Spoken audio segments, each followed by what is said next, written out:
এই সেই ঘর যা মেয়েদের টানে আকর্ষণ করে, যে কবে যাবি, এত দেরি হচ্ছে কেন যেতে, এতদিন হয়ে যাচ্ছে কেন যাচ্ছে না, মানে এরকম টানে আর কি। সেটা হচ্ছে বাবা মার বাড়ি। তো কালকে তো চলে এসেছি, ভিডিওতে দেখেছেন। সবাইকে জানাই গুড মর্নিং। ঘুম থেকে উঠে আর মোটামুটি মুখ টুক ধুয়েই কথা বলতে শুরু করে দিয়েছি আপনাদের সঙ্গে, কেননা আমার মেয়ে ঘুমোচ্ছে। এখন থেকে ভিডিওটা একটু শুরু করে রাখি, আর তারপরে কতটা কি হবে জানি না। তো যাই হোক, মা কিন্তু অনেক ভোরেই উঠে গেছে, আর আমার ঘুম ভেঙেছে অনেক ভোরে। তখন কটা হবে, 4টেও বাজেনি। আমি ভিডিও এডিট করলাম, ভাবলাম এই সুযোগ। আর আমার মেয়ে কালকে মানে 10টার সময় ঘুমিয়েছে, 10টার পরে ঘুমিয়েছে, তো যে কারণে ওর একটু ঘুম ভাঙতে একটু দেরি হচ্ছে। না হলে আমি উঠে পড়লে ও সঙ্গে সঙ্গে বুঝতে পেরে যায়। আজকে দেখি যে না, ওঠেনি এখনও, ওই জন্য বেশ ভালো লাগছে। আর বাবা বাড়ির চারিপাশের পরিবেশ তো এক্ষুনি শেয়ার করবো আপনাদের সঙ্গে। আজকে কিন্তু হচ্ছে শনিবার, তো এখানে এলে না ওইখানকার টান, মানে ওখানকার কথা মনে পড়ে, ওখানে গেলে এখানকার কথা মনে পড়ে। মেয়েদের এটাই হয়। যতক্ষণ না বাপের বাড়ি এসেছি ততক্ষণ মনে হচ্ছিল কখন যাব কখন যাব কখন যাব।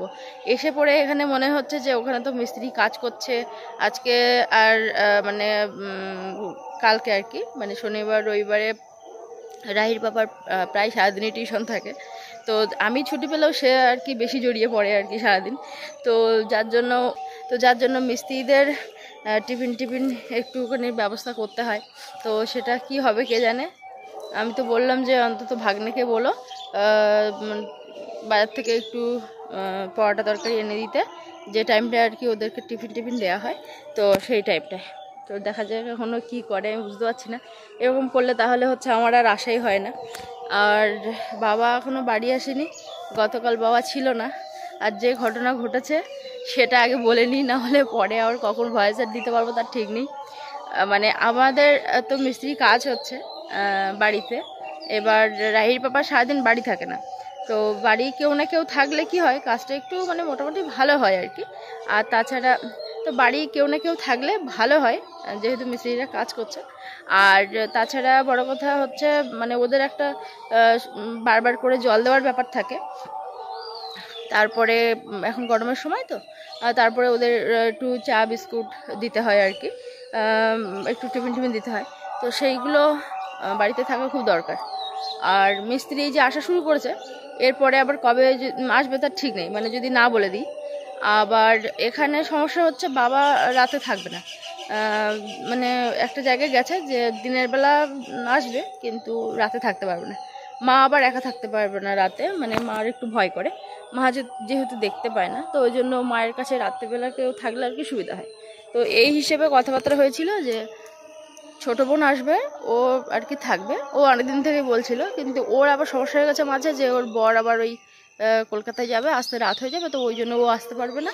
শনিবারে আবার আসতে দেয় না ওদের, শুক্রবারে মানে ওর বর যাবে, রাত্রি হয়ে গেলে তো ওর আসতে পারবে না। তো শনিবারে আবার ওদের শ্বশুরবাড়ির থেকে মানে শনিবার মঙ্গলবার বৃহস্পতিবার পাঠায় না। তো সেক্ষেত্রে শনিবার পড়ে যাচ্ছে, আসতে গেলেও রবিবার। তো আসতে গেলে আমাকেই আসতে হয়, আর মেজো বোনে তো ডিউটির ছুটি খুব একটা ও নিতে পারে না।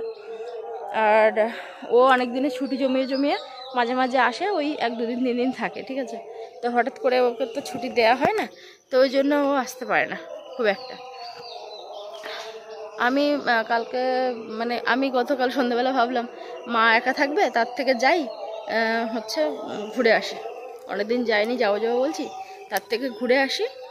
আর বলে সন্ধ্যাবেলা বেরিয়ে পড়েছে আর কি, একদম সন্ধ্যাবেলা। আমি খেয়া বেরোচ্ছি তখন একদম সন্ধ্যে। আমি গাড়িতে উঠে গেছি কালকে।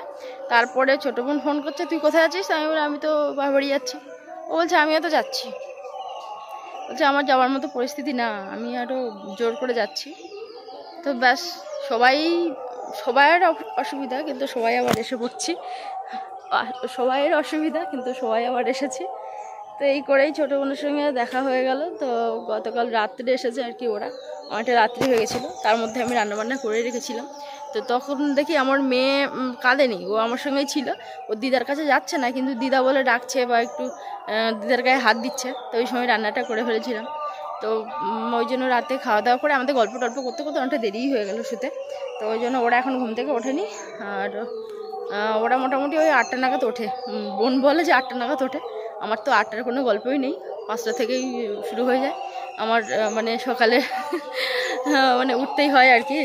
কাজ যদিও 5টা থেকে শুরু করি না কাজকর্ম, কিন্তু মেয়ে যেহেতু উঠে পড়ে তো সেক্ষেত্রে আমাকে উঠে পড়তে হয়। তো যাই হোক, এই কারণেই আর কি আমি ভাবিনি যে মানে ছোটো বোনদের সঙ্গে দেখা হয়ে যাবে। আর যদি শুনতে পারতাম যে না ছোটো বোন আসবে, তাহলে হয়তো আমি আর আসতাম না। আর ছোটো বোন বলছে আমি যদি শুনতে পারতাম যে তুই আসতিস, তাহলে ও আসতো না, মানে ও একটু দেরি করে আসতো, রবিবারের দিকে আসতো আর কি। তো এই হচ্ছে ব্যাপার। শেষেই যখন পড়েছি, কি আর করা যাবে, ভালো তো লাগছে অবশ্যই, কিন্তু ওই একটা সমস্যা যেটা বললাম, এখন মা উঠে এই ঘর বারান্দা দেখি সব পরিষ্কার করে, আর থালা বাসন ওই যে সব বের করেছে ওইখানে, তো এটা একটু মাঝামাঝি করতে হবে। আর এখন মেয়েটা কতক্ষণ ঘুমোই দেখি, ভিডিওটাতে শুরু করলাম, আর সাথে আপনাদের কাছে চারপাশের পরিবেশটাকে শেয়ার করে নিই। বাবার বাড়ির বাগানে তো প্রচুর সবজি ছিল, এখন বর্তমান এই মানে শেষের পথে আবার এগুলো সব তুলে আবার নতুন করে সবজি লাগানো হবে। আর এক গাছ ডাঁটা, পুরো এক গাছ ভর্তি ডাঁটা পুরো নষ্ট করে দিয়েছে এরা, বিক্রি করেনি। এই যে এই গাছগুলো তো বিক্রি করেছে, কত বললো 40 কেজি না কত কেজি, তার বেশি বোধহয় বিক্রি করেছে। আর এই দুটো গাছ, একটা গাছ নয়, ওই দিকে একটা গাছ, এই যে পুরো মানে ফেটে যাবে এবার। মানে কথায় বলে চৈত্রের মানে ঢাকে বাড়ি পড়লেই ডাঁটা ফেটে যায়, তো দেখুন পুরো এক গাছ ডাঁটা। আমরা পাচ্ছি না, যেটা সত্যি কথা, আমি মানে গ্রামে থাকি কিন্তু তবুও ডাঁটা পাচ্ছি না, আমাদের বাড়িতে গাছ নেই। আর আপনাদের তো দেখে মায়াই হচ্ছে যে বাবা এত ডাঁটা মানে নষ্ট হচ্ছে। যারা ডাঁটা খেতে অ্যাকচুয়ালি পছন্দ করেন, আর আমার তো ডাঁটা ভালোই লাগে, আর সাথে সজনে ডাঁটা হলে তো কোনো কথাই নেই, ভীষণ মোটা মোটা হয়ে গেছে। আর পুরো এক গাছ ডাঁটা বাবাকে বলছিলাম বিক্রি করে দাও। যারা নিতে এসেছিলো বলছিল এবছর ডাঁটার দাম কম, এত নিয়ে যাওয়া যাবে না, পরে একদিন আসবো। তো তারাও আর আসেনি, বাবাও আর নিজের থেকে আর এই যে ডাল টাল কেটে যে বিক্রি করবে তাও করেনি, ব্যাস। আর দুজন লোক তো দুজনেরই দাঁতে ব্যথা, মানে বাবা আর মার কথা বলছি, দুজনেরই দাঁতে ব্যথা, ডাঁটার ধার পাশে যায় না, 2-4টে করে দেয়, ওই চুষে চুষে খায় আর কি ডাঁটা।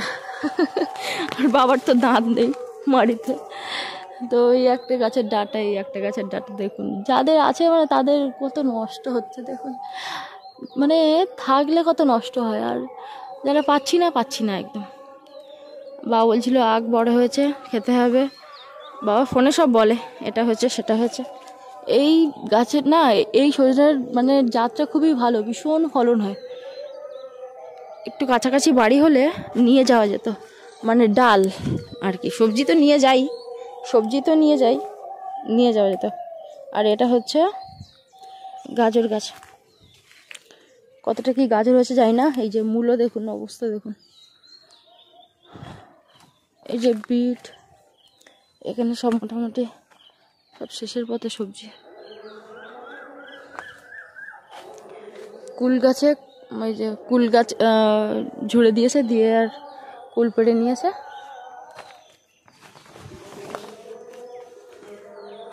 পুকুরের জলটা এরকম হয়ে গেল কেন, কি বিশ্রী হয়ে গেছে, এরকম হলে তো মাছের মানে থাকার একদম পরিবেশ নেই, কি হয়েছে কে জানে। গতবার এসে তো এই গাছ থেকে নারকেল খেয়েছিলাম।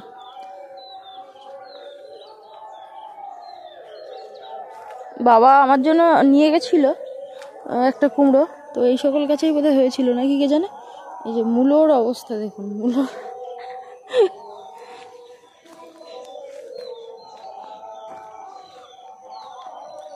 বাহ, খুব বড় একটা কলার কাঁদি পড়েছে। গাছটা খুব বেশি বড় নয় বা খুব মোটা সোটা নয়, কিন্তু কাঁদিটা পড়েছে দারুণ, খুব ভালো মোটা সোটা কাঁদি পড়েছে। আর এই যে টমেটো, বাবা বলছিল টমেটো প্রচুর ইঁদুরে খাচ্ছে। বাবা মা দুজন খায়, তো মা যেহেতু বাগানের কোনো সবজিই তুলতে পারে না, তো সেক্ষেত্রে বাবা যতটুকু ওই সারাদিন পরে এসে তুলে দেয়, তাই আর কি ওই টুকটাক রান্নাবান্না হয়। আর মা তো এখন উনান নেই বলে রান্নাই করতে পারে না, অনেকদিন মা রান্নাও করেনি, মানে গ্যাসেই রান্না হয় এখন। বাইরে মানে আমার মা হচ্ছে উনানে ছাড়া রান্না করতে পারে না, গ্যাসে একদম রান্না করতে পারে না, তো যে কারণে এখন উনান নেই বর্তমানে, উনান টুনান কিছু করা হয়নি, মাটির রান্নাঘর করা হয়নি। তো যে কারণে ওই সবজি টবজি কেটে মা বসে থাকে, বাবা বাড়ি এসে ঝপ করে রান্না বসিয়ে দেয় গ্যাসে। মার একটু অসুবিধাই হয়, কখন কি বাড়ি আসবে, তারপরে রান্না, তারপর খাওয়া, তো ওই জন্য মার একটু অসুবিধাই হয়, কিন্তু কিছু করার নেই।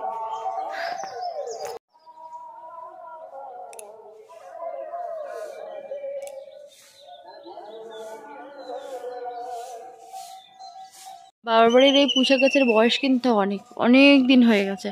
বিটলি হয়ে তারপরে তো জানি পুঁইশাক গাছ মরে যায়, কিন্তু এ তো আরও বেড়েই চলেছে। নতুন করে আবার দেখুন কচি কচি কি সুন্দর ডগা বেরিয়েছে। কিন্তু বাগানের ওই সাইডে পুঁইশাক গাছগুলো দেখলেন তো, মানে দানা হয়ে গেছে, মানে আবার মরেই গেছে। এর দেখে আবার নতুন জীবন লাভ করেছে। তো দেখি, আমার তো এরকম কচি কচি ডগা পুঁইশাক খেতে ভালোই লাগে। চিংড়ি মাছ হলে তো কোনো কথাই নেই। যাই হোক, এটা তুলতে হবে। আর মা তো দূরে কোথাও যেতে পারে না ফুল টুল তুলতে, তো ওই জন্য বাবা একদম মন্দিরের পাশে এরকম গাছ লাগিয়ে রেখেছে। মা পাতা ফুল আলাদা আলাদা করে বুঝতে পারে। পাতায় হাত দিলে এরকম, আর ফুলে হাত দিলে মানে ছুঁয়ে ছুঁয়ে বুঝতে পারে কোনটা কি। তো ওই জন্য মা এখান থেকে ফুল তুলতে পারে, তুলে আর পুজো দেয়। আমার মা ঝাড় দিচ্ছে।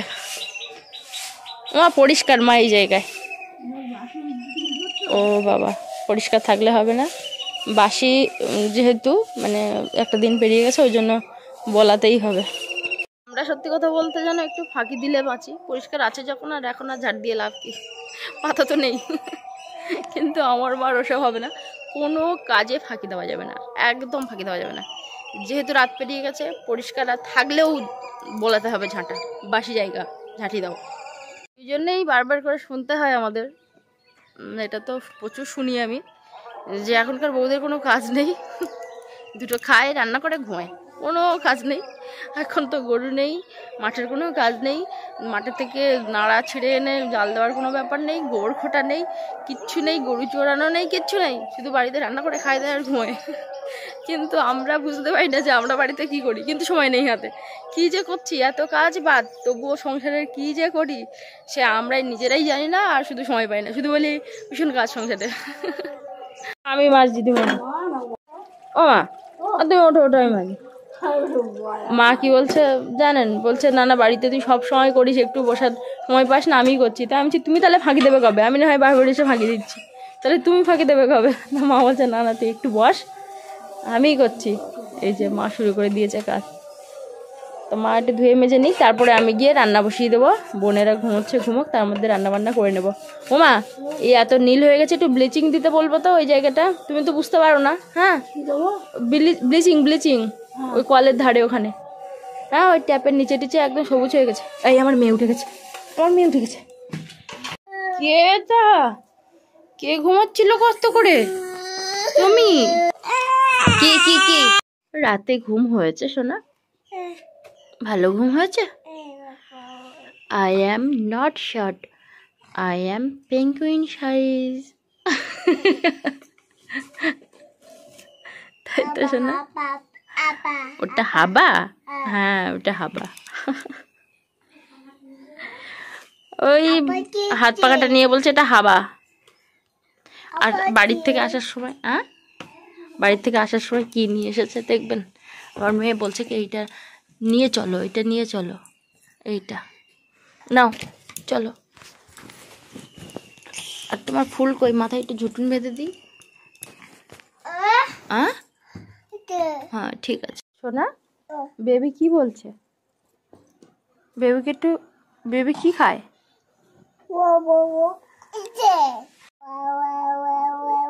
এইটা, এই বেবিকে তো একটু আদর করে দাও তো। খাবার দিচ্ছ? দাও, খেতে দাও। হ্যাঁ, খেতে দিয়েছ? একটু কোলে করে নাও, একটু হামু দাও। হ্যাঁ, একটু আদর করো।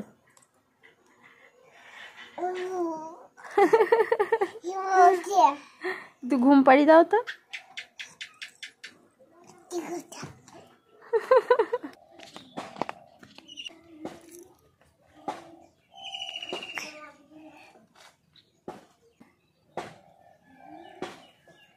ও মা, আতপ চালের ভাত কিন্তু নেই না।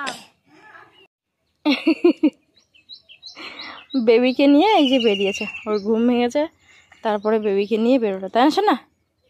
হ্যাঁ, আমি একটু ভিডিও করছিলাম ডাটা পাড়া, ওর সঙ্গে সঙ্গে ফোনটা নিজের দিকে ঘুরিয়ে নিয়েছে।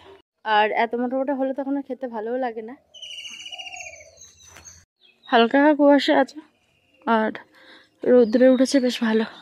এবারে এসে দেখি সামনের ঝিলটা জল নেই। আমি খুব একটা দেখি না যে জল শুকনো পড়েছে আর কি, সবসময় দেখি জলে ভর্তি, মাছ ছাড়া থাকে। এবার তো এসে দেখছি ঝিলটা শুকনো। আগে কিন্তু এই ঝিলে একদম মিষ্টি জল ছিল, এখানে সব আমরা নেমে চান করতাম। তারপরে সব নোনা জল ঢুকিয়ে মাছ চাষ করা হয়। আর সব জায়গায় এখন নোনা হয়ে গেছে, দেখুন রাস্তা রাস্তা একদম নোনা। এই সেই গ্রামের মেঠো পথ যেটা আপনারা খুব পছন্দ করেন। মেঠো পথ দেখতেই ভালো লাগে, কিন্তু বর্ষাকালে একটু অসুবিধা হয়। আর এই সকল রাস্তা কিন্তু পাকা হবে না, মানে খুব তাড়াতাড়ি পাকা হবে না আর কি। ওই যে মাছরাঙা বসে আছে ও সকাল থেকে খাবারের জন্য। ছাগলটা অনেকটা বড়, মানে অন্য জাতের ছাগল, রাম ছাগল টাইপের, আর শিংগুলো কেমন বাঁকা। আর এমনি দেশি ছাগলগুলো কিন্তু একদমই এরকম গঠন হয় না। আর মেয়ে বলছে রাস্তার দিকে আসবে, তো ওই জন্য একটু হাঁটতে এলাম। আর মাকে বললাম, ডাঁটা পেড়েছি, মাকে বললাম যে তুমি একটুখানি চালটা তাহলে ধুতে লাগো। তো ওই জন্য মা চালটা ধুতে থাকছে, আমি যাব ভাতটা বসিয়ে দেবো আর সবজি কেটে রান্না করে ফেলবো। তার মধ্যে মেয়েকে একটু খাইয়ে নেবো আর কি। ভগবান বলে অত বড় মাথা দেখাস না তুই, মাথা আবার দেখলে আবার মাছ আসে না। বাবা কি রে, উকি মারছে কে? সংবাদ পেলাম ঝপঝপ করে মাছ ধরছে, তা আমি ছুটে ফোনটা আনলাম। এক্ষুনি এসেছে, আমি ভাবলাম যে ওরা যাচ্ছে, যেতে লাগুক, আমি যাচ্ছি। ওরে বাবা, রূপচাঁদ কটা? দুটো? একটা ছেড়ে দিছিস দেখতে।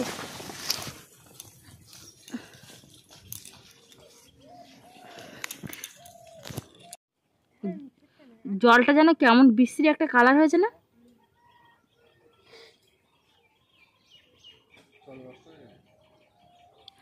এই গাছ খুব ভয়ানক গাছ। হ্যাঁ বলো। আমার মেয়ে ডাকছো মামা। এরকম একটা ডাল এনে লাগিয়েছিলাম, তাতেই এতটা মানে চারিদিকে হয়ে গেছে, আর কখনোই এদেরকে আর মারা যায় না। মারলেই শিকড় থাকলে আবার হয়। বাবা কতবার, হ্যাঁ অনেকে বলে বিষাক্ত, অনেকে বলে এটা নাকি ভৃঙ্গরাজ গাছ। এ দেখ একটা কুমড়ো ফুল ফুটেছে, আর নেই।